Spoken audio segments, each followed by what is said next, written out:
Alright viewers, so here I have a Woozoo globe fan, and I've searched online everywhere and I was not able to get a solution, so I just did my best. So when I open this fan, that's how the front looks. It's a little bit dirty. That's how the control panel looks. Let me just zoom in. Okay, so right here they're supposed to have a little fuse. Okay, I forgot to mention that there is a fuse inside of the plug. So if you have the factory plug, you can just push this white thing here, and there's a fuse inside of there.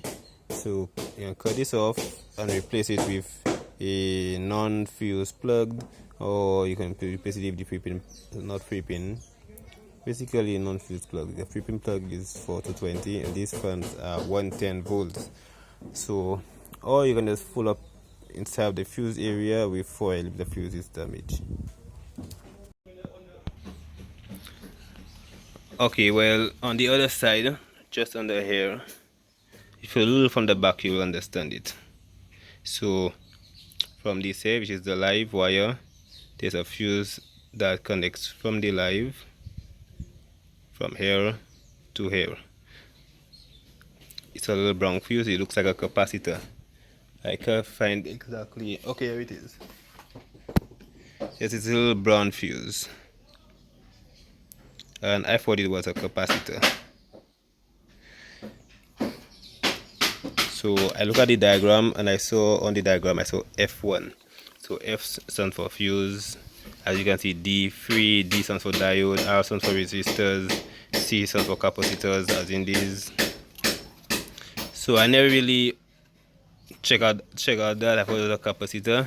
I got only 0.2 microfarad. Later on when I remove it, I got 0.8. So I thought it was a cap. So right there I was getting 118 volts on these two here, 1 and 2. This is the live and the neutral and the live, and there from the neutral to the other side of the capacitor, which was a fuse actually, I was only getting 10 volts. So I believe it had an issue because it's supposed to be fitting the live from here to the main board. Then I realized it was a fuse.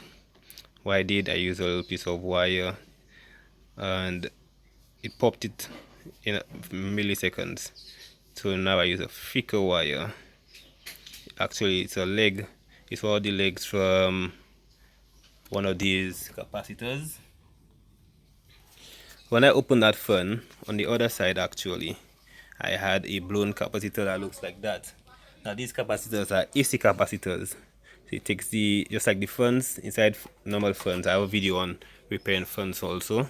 So inside normal fans that plug to the outlet, it's AC capacitors that are situated inside them. So I had to get a AC capacitor from a TV motherboard, and it did not work because it was not the right value. I couldn't find the right value for the original because it got blown up. The customer apparently connected the fan on 220 volts instead of 110 volts. But anyways, right now I made a bypass fuse and I removed the capacitor because the other capacitor caused the amperage to melt the solder, and as a result it will just like pop. So I removed the capacitor, and that capacitor used to connect from the neutral to the live. So what I instead did, remove the capacitor, added a good enough metal here to as a fuse. So if anything going to occur, it will get hot and it will just burn the solder out of place. So right now that's generally the circuit. So if you ever have this capacitor blown inside there on your Woozoo globe fan, don't worry about the capacitor, just remove it and just worry about the fuse. It's basically the fuse that burnt, and just replace it. If you find any other damages on here or on the other side, feel free to check it out, but always have your multimeter to assess for capacitance voltages and so on. So right now it works perfect. I'm going to turn it on and show you.